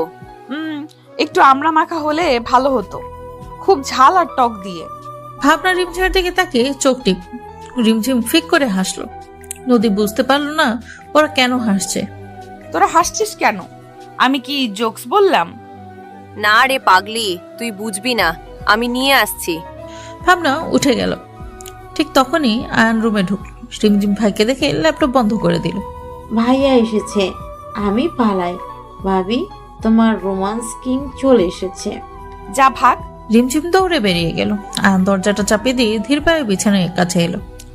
নদী উঠে বসতে চাইল, কিন্তু আয়ন ইশারা করে তাকে শুইয়ে থাকতে বলল। আয়ন পাশে বসে নদীর হাতটা নিজের হাতে মুঠে নিল। এখন কেমন লাগছে? একটু ভালো, কিন্তু মাথাটা ঘুরছে। আপনি এত তাড়াতাড়ি ফিরলেন যে? মন টিকছিল না অফিসে। মনে হলো আমার পিচ্চি বউটা আমাকে ডাকছে। ঢং, আমি ডাকিনি। মুখেই তো বলো ডাকুনি, কিন্তু মন সেটা তো সারাক্ষণ আয়ান আয়ান করে। আচ্ছা নদী, একটা কথা বলো তো। কি কথা? তোমার কি শরীরটা একটু বেশি খারাপ লাগছে? মানে অন্য কোনো সমস্যা? অন্য সমস্যা মানে? আমি কি জানি? আমার শুধু বমি পাচ্ছে আর ঘুম পাচ্ছে। কেন বলুন তো? আমার কি বড় কোনো অসুখ হয়েছে? আমি কি মরে যাব আয়ান? নদীর চোখে ভয়ের ছায়া। আয়ান হেসে ফেলল। সে নদীর গালে হাত রেখে আদর করে দিল। বোকা মেয়ে, মরে যাবে কেন? হয়তো আমাদের জীবনে নতুন কেউ আসছে। নতুন কেউ? কে? আপনার ওই মীরা নাকি? নদীর এই অবুঝ প্রশ্নে আয়ান কপাল চাপড় দিল। এই মেয়েকে রোমান্টিক বা সিরিয়াস কোনো কথাই ইঙ্গিতে বলা যায় না। তুমি আসলে একটা টিউবলাইট। মীরা কেন আসবে? আমি বলছিলাম আমাদের বাচ্চার কথা। কথাটা শোনার পর নদী কয়েক সেকেন্ড চুপ করে রইল। তারপর সে এমনভাবে রিয়েক্ট করলো যেন আকাশ ভেঙে পড়েছে। বাচ্চা? কি বলছেন আপনি? আমি নিজেই তো বাচ্চা। আমি এখনই মা হব? না না, আমার পরীক্ষা সামনে, আমি পারবো না। ও আল্লাহ, কি হবে এখন? নদী কান্নাকাটি শুরু করে দিল। আয়ান তাকে বুকিয়ে জড়িয়ে ধরে ধরল। আরে আরে, কাঁদে না। আমি তো শিওর না। আরিফার মা সন্দেহ করছে। কাল ডক্টর ফারিহা আসবেন, টেস্ট করলেই বোঝা যাবে। আর যদি সত্যি বাচ্চা হয় তবে ভয়ের কি আছে? আমি আছি না? আমরা সবাই মিলে বড় করব। কিন্তু আমি তো শাড়িই পরতে পারি না, বাচ্চা সামলাবো কি করে? আর আপনি তো আমাকে বকা দেন। বাচ্চাকে তো মেরে ফেলবেন বকা দিয়ে। আমি বাচ্চাকে বকা দেব না, প্রমিস। আর তোমাকে তো হেল্প করার জন্য মা ভাবি সবাই আছে, শান্ত হও। নদী আয়নের বুকে মাথা রেখে চুপ করে রইল। তার মনের ভিতর ভয় আর আনন্দ দুটোই কাজ করছে। মা হওয়া ভাবতেই কেমন শিহরণ জাগছে শরীরে। আয়ন নদীর পেটে আলতো করে হাত রাখলো। এই স্পর্শে এক অদ্ভুত মায়া। রাত 10টা, খাবার টেবিল। আজকে ডিনারটা একটু স্পেশাল। রেনা বেগম নিজ হাতে বিরিয়ানি রান্না করেছেন। সবাই টেবিলে বসে আছে। আরিফার ভাবনা খুব উৎফুল্ল। মিস্টার চৌধুরীও বেশ ফুরফুরে মেজাজে আছেন, কারণ তিনি শুনেছেন রাশেদের কোম্পানি ডুবতে বসেছে। আয়ান, শুনলাম রাশেদ নাকি সেটেলমেন্টের জন্য ফোন করেছিল। জি বাবা, ও ক্ষমা চাইছে, কিন্তু আমি বলেছি আইনের পথেই সব হবে। নীলের জামিন না হওয়া পর্যন্ত আমি থামবো না। বাবা, ভাইয়া তো রাশেদকে টাইট দিয়েছে, কিন্তু আমাদের বাড়িতেও তো একটা টাইট সিকিউরিটি দরকার। ছোট মেম্বার আসছে বলে কথা। আরিফের কথায় সবাই নদীর দিকে তাকালো। নদী লজ্জায় লাল হয়ে মাথা নিচু করে খেলছে। রিমঝিম হাততালি দিয়ে উঠল। ইয়ে, আমি ফুপি হব। ভাবি, আমার কিন্তু মেয়ে চাই, আমি তাকে সাজাবো। না না, ছেলে হবে। ভাইয়ার মতো গম্ভীর। ওফ, তোমরা থামবে? এখনো তো কিছুই কনফার্ম না, ডাক্তার আসুক আগে। কনফার্ম হওয়ার লাগবে না। আমি বুঝি। নদীর গায়ের রং আর চোখের ভাব দেখেই বোঝা যাচ্ছে কাল ফারিয়া আসবে। সবার আনন্দ দেখে আয়নের ভালো লাগলো। এই কদিনে যে ঝড় গেছে পরিবারের উপরে, তা যেন এই খবরেই মলিন হয়ে গেছে। সে নদীর হাতের উপর হাত রাখলো টেবিলের নিচ দিয়ে। নদী তাকালো। আয়নের চোখে আশ্বাস। খাবারটা শেষে সবাই যে যার রুমে চলে গেল। আয়ন ব্যালকনিতে দাঁড়িয়ে আকাশ দেখছে। নদী এসে তার পাশে দাঁড়ালো। কি ভাবছেন? ভাবছি জীবনটা কত অদ্ভুত। কাল ভাবছিলাম সব শেষ, আজ মনে হচ্ছে সব শুরু। নদী, তুমি কি খুশি হবে যদি সত্যি আমাদের বেবি হয়? জানি না, তবে আপনি খুশি হলে আমিও খুশি। কিন্তু আয়ান, কি? আপনি আমাকে আগের মতোই ভালোবাসবেন তো, নাকি বাবু হলে আমাকে ভুলে যাবেন? তোমাকে ভোলা সম্ভব? তুমি আমার জীবনের প্রথম প্রেম, আর ও হবে আমাদের প্রেমের ফসল। ভালোবাসার ভাগ হয় না পাগলি, ভালোবাসা বাড়ে। আয়ন নদীকে জড়িয়ে ধরে কপালে চুমু খেলো। চাঁদের আলোয় তাদের দুজনকেই মায়াবী লাগছে। পরদিন সকাল 11টা। ডক্টর ফারিহা ড্রয়িং রুমে বসে প্রেসক্রিপশন লিখছেন। বাড়ির সবাই উৎকণ্ঠা নিয়ে দাঁড়িয়ে আছে। নদী সোফায় বসে নখ কামড়াচ্ছে। আয়ন ফারিহার মুখের দিকে তাকিয়ে আছে। কি বুঝলেন ফারিহা আপু? রিপোর্ট কি বলে? মিষ্টির অর্ডার দিয়ে দাও আয়ান। অভিনন্দন, নদী কনসিভ করেছে প্রায় 1.5 মাস। মুহূর্তের মধ্যেই পুরো ঘরে আনন্দের বন্যা বয়ে গেল। রেহানা বেগম আলহামদুলিল্লাহ বলে নদীকে জড়িয়ে ধরলেন। রিমঝিমার ভাবনা লাফালাফি শুরু করলো। আরিফ ভাইকে জড়িয়ে ধরলো। কংগ্রাচুলেশনস ভাইয়া, বাবা হয়ে গেলে শেষমেশ। থ্যাঙ্কস রে। আয়ান কিন্তু লাফালাফি করলো না। সে ধীর পায়ে নদীর সামনে গিয়ে হাঁটু গেড়ে বসলো। নদী লজ্জায় আর আনন্দে কাঁদছে, আর নদীর হাত দুটোতে চুমু খেলো। থ্যাংক ইউ পিচ্ছি, আমাকে পরিপূর্ণ করার জন্য ধন্যবাদ। তবে আয়ান, একটা কথা, নদীর বয়স কম আর শরীরটা বেশ দুর্বল। এই সময় খুব সাবধানে থাকতে হবে। স্ট্রেস নেওয়া একদম যাবে না। আর পড়াশোনা চলবে, তবে চাপ নিয়ে না। আমি নিজে ওকে গাইড করব। আর ও এখন থেকে সম্পূর্ণ বেড রেস্টে থাকবে। Bed rest? তার মানে আমি কলেজে যেতে পারবো না? পরীক্ষা দেবে, কিন্তু দৌড়াদৌড়ি বন্ধ। আমি তোমাকে কোলে করে নিয়ে যাব, কোলে করে নিয়ে আসবো। সবার হাসির শব্দে চৌধুরী ভিলা মুখরোতে হয়ে উঠল। কিন্তু গল্পের মোড় এখানেই শেষ নয়। ঠিক সেই মুহূর্তে রফিক চাচা একটা খাম নিয়ে ঢুকলেন। তার মুখটা চিন্তিত। ছোট সাহেব, একটা চিঠি এসেছে, গেটে কেউ একজন দিয়ে গেল। চিঠি? কার? আয়ন খামটা ছিঁড়ে চিঠিটা বের করলো। চিঠিতে কোনো নাম নেই, শুধু একটা লাইন লেখা। খুশিটা বেশি দিন থাকবে না আয়ন চৌধুরী।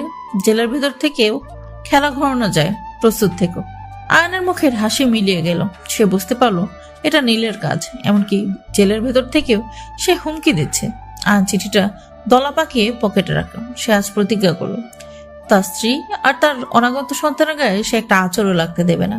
প্রয়োজনে সে দানব হবে। কি হয়েছে আয়ান? কার চিঠি? কিছু না, অফিসের চিঠি। চলো তোমাকে রুমে নিয়ে যাই। আজ থেকে তুমি মহারানী, তোমার পা মাটিতে পড়া নিষেধ। আয়ন সবার সামনে নদীকে কোলে তুলে নিল। নদী লজ্জায় আয়নের বুকে মুখ লুকালো। রেহানা বেগম আর বাকিরা হাসি মুখে তাদের দিকে তাকিয়ে রইলেন। সুখ আর দুঃখের লুকোচুরি খেলা চলছে, কিন্তু ভালোবাসা থাকলে সব জয় করা সম্ভব। উফ, আমি আর পারছি না। এই ফিজিক্স বইটা আমাকে গিলে খাচ্ছে। তার উপর আপনার ছেলে পেটের ভেতরে ফুটবল খেলছে। আমাকে একটু শান্তি দিন তো।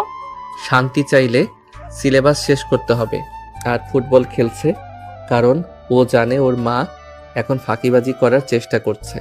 চুপচাপ রিভিশন দাও, কাল ফাইনাল এক্সাম। আপনি একটা জল্লাদ। প্রেগনেন্ট বউকে কেউ এইভাবে পড়ার টেবিলে বসিয়ে রাখে? আমার পিঠ ব্যথা করছে, পা ফুলে গেছে। আপনি একটু রোমান্টিক না। রোমান্টিক না? গত রাতে কে তোমার পা টিপে দিয়েছে? কে তোমাকে খাইয়ে দিয়েছে? এখন পড়ার সময় পড়া, আর মাত্র একটা এক্সাম নদী, তারপর তুমি ফ্রি। 7 মাস কেটে গেছে। নদীর শরীরে এখন মাতৃত্বের পূর্ণ ছাপ। তার পেট বেশ বড় হয়েছে, হাঁটা চলায় কষ্ট হয়।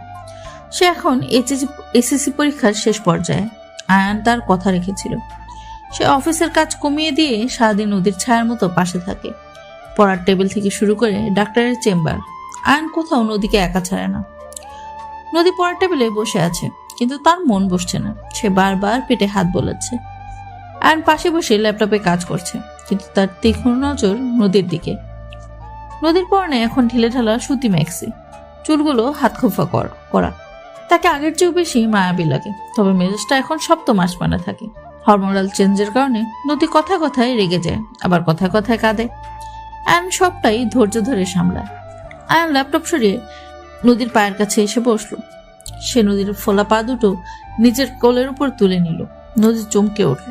কি করছেন? ছাড়ুন। ব্যথা করছে বললে না, একটু মেসেজ করে দেই, তুমি ততক্ষণ সূত্রগুলো মুখস্থ করো। আয়ন খুব যত্ন করে নদীর পায়ে মেসেজ করে দিতে লাগলো। নদীর চোখে পানি চলে এলো। এই মানুষটা তাকে কতটা ভালোবাসে। বাইরের সবাই আয়ন চৌধুরীকে চেনে এক কঠোর ব্যবসায়ী হিসেবে, কিন্তু এই 4 দেয়ালের ভেতর সে শুধুই এক সেবিকা। নদী বইটা মুখের সামনে ধরলো কান্না লুকাতে। আয়ান, আমার খুব ভয় করে। কিসের ভয়? পরীক্ষার? না, ডেলিভারির। সবাই বলে খুব ব্যথা হয়। আমি যদি মরে যাই? আয়ন হাত থামিয়ে দিল। সে নদীর মুখের দিকে তাকালো। তার চোখে এক অজানা আতঙ্ক। সে উঠে দাঁড়িয়ে নদীর মাথাটা নিজের বুকে চেপে ধরল। খবরদার এই কথা আর মুখে আনবে না। তুমি আমার শক্তি নদী, তোমাকে ছাড়া আমি অচল। কিচ্ছু হবে না তোমার। আমি ওটিতে তোমার হাত ধরে বসে থাকবো। যমদূত এলেও তাকে আমি ফিরিয়ে দেব। প্রমিস? প্রমিস।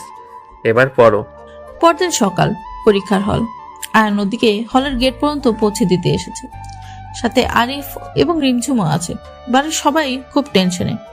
কারণ নীল গত সপ্তাহে জামিনে মুক্তি পেয়েছে। সাগর জানিয়েছে নীল নাকি দেশ ছেড়ে পালানোর পরিকল্পনা করছে, কিন্তু আয়নার মন বলছে নীল শেষ কামড়টা দেবেই। তাই আজ নিরাপত্তা ব্যবস্থা অনেক কড়া। সাদা পোশাকে পুলিশ পুরো কলেজে ঘিরে রেখেছে। সাবধানে লিখবে, আর শরীর খারাপ লাগলে সাথে সাথে টিচারকে বলবে। আমি গেটের বাইরেই আছি। ঠিক আছে, আপনি টেনশন করবেন না তো। আমার বাবুটাও আজ খুব শান্ত। ভাবি, বেস্ট অফ লাক। কোপাই দিয়ে আসো। নদী হাসি মুখে ভেতরে ঢুকলো। আয়ন গেটের বাইরে ঠায় দাঁড়িয়ে রইল। তার চোখ চারপাশে ঘুরছে, কোথাও কোনো সন্দেহজনক কিছু দেখলেই সে সতর্ক হয়ে উঠছে। দোস্ত, একটা ব্যাড নিউজ আছে। কি? নীলের লোকেশন ট্র্যাক করা যাচ্ছে না। ও ফোন বন্ধ করে রেখেছে। আমার ফোর্স বলছে ও আজই কিছু একটা করবে। ও আমার নদীর ধারে কাছেও আসতে পারবে না সাগর। আমি আজ তৈরি হয়ে এসেছি। ঠিক তখনই কলেজের ভেতর থেকে হইচই শোনা গেল। আয়নের বুকটা ধক করে উঠল। সে সিকিউরিটি গার্ডকে ধাক্কা দিয়ে ভিতরে ঢুকলো। দেখলো ছাত্রছাত্রীরা দৌড়দৌড়ি করছে, কেউ একজন চিৎকার করছে, আগুন আগুন। আয়ন পাগলের মতো ছুটলো নদীর হলের দিকে। দোতলায় ধোঁয়া দেখা যাচ্ছে। এটা নীলের কাজ। সে আগুন লাগিয়ে বিভ্রান্তির সৃষ্টি করতে চায়। নদী, নদী। আয়ন ধোঁয়ার মধ্যে দিয়েই ক্লাসরুমে ঢুকলো। সবাই বেরিয়ে গেছে, কিন্তু নদী নেই। আয়ন দেখলো পিছনের বেঞ্চের কাছে নদী পড়ে আছে। সে ব্যথায় কাতরাচ্ছে। আগুনের ধোঁয়ায় তার শ্বাসকষ্ট হচ্ছে, আর সম্ভবত ভয় পেয়ে তার লেবার পেন উঠেছে। আয়ন এক ঝটকায় নদীকে কোলে তুলে নিল। আয়ান, ব্যথা, খুব ব্যথা। কিচ্ছু হবে না, আমি এসেছি। জোরে শ্বাস নাও নদী। আয়ন নদীকে কোলে নিয়ে সিঁড়িতে নামতে শুরু করলো। আগুনের শিখা তখন করিডোরে ছড়িয়ে পড়েছে। ঠিক সিঁড়ির নিচে দাঁড়িয়ে আছে নীল। তার হাতে একটা পিস্তল, তার চুলগুলো এলোমেলো, চোখে পাগলামের নেশা। বলেছিলাম না আয়ান চৌধুরী, শেষ খেলাটা আমিই খেলবো। আজ তোদের দুজনকেই শেষ করে দেব। রাস্তা ছাড়ো নীল, নইলে আজ তোকে আমি জ্যান্ত পুড়িয়ে মারবো। তুই মারবি রবি? তোর হাতে তো বোঝা, আগে নিজেকে বাঁচা। নীল পিস্তল তাক করলো। আয়নের হাতে নদী। সে অসহায়, কিন্তু মুহূর্তে পেছনের জানলা ভেঙে আরিফ লাফ দিয়ে ঢুকলো। আরিফ তার হাতের ভারী হেলমেটটা ছুঁড়ে মারলো নীলের দিকে। হেলমেটটা সোজা গিয়ে নীলের হাতে লাগলো। পিস্তলটা ছিটকে পড়ে গেল। ভাইয়া পালাও, আমি একে দেখছি। আরিফ নীলের উপর ঝাঁপিয়ে পড়লো।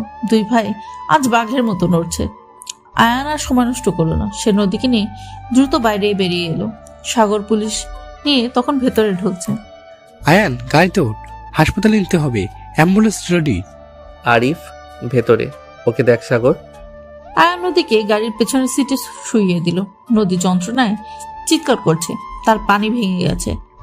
আয়ান ড্রাইভারকে সরিয়ে নিচে স্টিয়ারিং এ বসলো। গাড়ি ঝড়ের গতিতে হাসপাতালের দিকে ছুটল।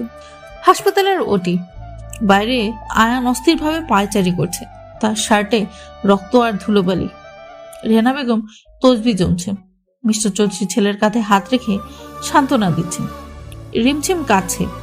আরিফ একটু পরে এসে পৌঁছলো। তার ঠোঁট কেটে গেছে, হাতে ব্যান্ডেজ, কিন্তু মুখে বিজয়ের হাসি। ভাইয়া, নীল শেষ। পুলিশ ওকে অ্যারেস্ট করেছে, আর পালানোর রাস্তা নেই। ওর যাবজ্জীবন। তুই ঠিক আছিস তো? ঠিক তখনই ওটির দরজা খুলল। ডক্টর ফারিহা বেরিয়ে এলেন, তার মুখে হাসি। কংগ্রাচুলেশন আয়ান, তুমি বাবা হয়েছ, আর নদীও ভালো আছে। সত্যি? আমি দেখা করতে পারবো? একটু পর। এখন নার্সরা পরিষ্কার করছে, তবে একটা সারপ্রাইজ আছে। কি? একটা না, দুটো যমজ বাচ্চা হয়েছে, একটা ছেলে একটা মেয়ে। মুহূর্তের মধ্যেই হাসপাতালের করিডোর আনন্দে ভরে গেল। রেহানা বেগম সিজদায় পড়ে গেলেন। আর স্তব্ধ হয়ে দাঁড়িয়ে রইল। যমজ? তার পিচি বউটা তাকে একসাথে এত বড় উপহার দিল? আয়নের চোখ দিয়ে পানি গড়িয়ে পেল। কেবিন। নদী বেডে শুয়ে আছে। তার শরীরে এখন ক্লান্তির ছাপ। স্যালাইন চলছে, কিন্তু তার মুখের হাসিটা অমলিন। আর দুপাশে দুটো ছোট তুলতুলে মানব সন্তান শুয়ে আছে। আয়ন ধীর পায়ে ক্যাবিনে ঢুকলো। নদী আয়নকে দেখে হাত বাড়ালো। আয়ন কাছে গিয়ে নদীর কপাল দীর্ঘক্ষণ চুমু খেলো। ধন্যবাদ নদী, আমাকে পৃথিবীর সবচেয়ে সুখী মানুষ করার জন্য ধন্যবাদ। ওরা দেখতে একদম আপনার মতো হয়েছে। দেখুন মেয়েটা কেমন রাগে রাগে চোখে তাকাচ্ছে, একদম বাপের স্বভাব পেয়েছে। আর ছেলেটা, ও তো এখনই আঙুল চষছে। নির্ঘাত মায়ের মতো পেটুক হবে। একদম বাজে কথা বলবেন না। নদী আর আয়ান হাসলো। তাদের হাসির শব্দে বাচ্চারা নড়ে চড়ে উঠল। রেহেনা বেগম, মিস্টার চৌধুরী, আরিফ, ভাবনা, রিমঝিম সবাই ক্যাবিনে ঢুকলো। আরিফ বাচ্চাদের কোলে নেওয়ার জন্য উসখুস করছে। ভাইয়া, নাম কি রাখবে? আমি কিন্তু আগেই ভেবে রেখেছি। কি নাম? ছেলের নাম আদ্রিয়ান আর মেয়ের নাম আয়রা। কেমন হবে? খুব সুন্দর, আমার পছন্দ হয়েছে। আমি কিন্তু ফুপি, আমি বেশি আদর করব। দাঁড়া, আগে আমাকে নিতে দে। পরিবারের এই সুখ মুহূর্তটা যেন ফ্রেমবন্দি হয়ে রইল। বাইরের ঝড় থেমে গেছে। নীল এখন জেলের অন্ধকার কুঠুরিতে, আর এখানে আলোয় ঝলমল করছে এক নতুন পৃথিবী। 3 বছর পর কক্সবাজার সমুদ্র সৈকত, সূর্য ডুবছে, লাল আভায় সমুদ্রের পানি চিকচিক করছে। আয়ানা নদী বালির উপর বসে আছে, তাদের সামনে আদিয়ান আর আয়রা বাড়ির ঘর বানাচ্ছে। নদী এখন আর সেই পিচ্চি নেই, সে এখন 2 বাচ্চার মা, কিন্তু আয়নার কাছে সে এখনো সেই অবুঝ পিচ্চিই রয়ে গেছে। নদীর পরনে নীল শাড়ি, আয়নার পরনে সাদা পাঞ্জাবি। আয়ান নদীর কাঁধে হাত দিয়ে বসে আছে। আয়ান, একটা কথা বলবো? বলো। আপনি কি এখনো আমাকে আগের মতো ভালোবাসেন, নাকি এখন বাচ্চাদের বেশি ভালোবাসেন? আবার সেই প্রশ্ন? বলুন না। শোনো নদী, ওরা আমার বর্তমান আর ভবিষ্যৎ, কিন্তু তুমি আমার পুরো অস্তিত্ব। তুমি না থাকলে ওরা আসতো না, তুমি না থাকলে আমি আয়ান চৌধুরী হতাম না। তুমি ছিলে, আছো এবং থাকবে। নদী খুশিতে আয়নার কাঁধে মাথা রাখলো। জানেন, প্রথম প্রথম আপনাকে খুব ভয় পেতাম, মনে হতো একটা হিটলারের সাথে বিয়ে হয়েছে, কিন্তু এখন মনে হয় এই হিটলারটাই আমার জীবনের সেরা গিফট। আর আমার মনে হতো একটা কিন্ডার গার্ডেনের বাচ্চার সাথে বিয়ে হয়েছে, যে সারাদিন শুধু ঘ্যান ঘ্যান করবে, কিন্তু সেই বাচ্চাই যে আমাকে সংসার শেখাবে কে জানতো। ঠিক তখনই ছোট্ট আয়রা দৌড়ে এলো, তার হাতে এক ঝিনুক। পাপা দেখো, মামনিকে গিফট দাও। তাই তো, দাও পরিয়ে দেই। আয়ান ঝিনুকটা নদীর চুলে গুজে দিল। আদিয়ানও দৌড়ে এসে বাবার পিঠেও চলল। পাপা, ঘোড়া ঘোড়া খেলবো? এটা তো শুরু হলো। আয়ান, ওদের সামলান, আমি একটু শান্তিতে ঢেউ দেখি। তুমি শুধু ঢেউ দেখবে, আর আমি? আপনি আমার দিকে তাকিয়ে থাকুন সারা জীবন। আয়ান হাসলো। সে এক হাতে বাচ্চাদের সামলাচ্ছে, আর অন্য হাতে নদীর হাতটা শক্ত করে ধরে রেখেছে। সমুদ্রের গর্জন তাদের ভালোবাসার সাক্ষী হয়ে রইল। দূরে কোথাও হয়তো কোনো তরুণ প্রেমিক যুগল তাদের দেখে ভাবছে, ইস, আমাদের ভালোবাসাটাও যদি এমন হতো। হ্যাঁ, ভালোবাসা এমনই হয়, যেখানে শাসন থাকে, আদর থাকে, আর থাকে আজীবন পাশে থাকার প্রতিশ্রুতি। পিচ্চি মেয়ের সাথে আয়নের রোম্যান্স শেষ হওয়ার নাই, এটা চলতেই থাকবে অনন্তকাল। সমাপ্ত।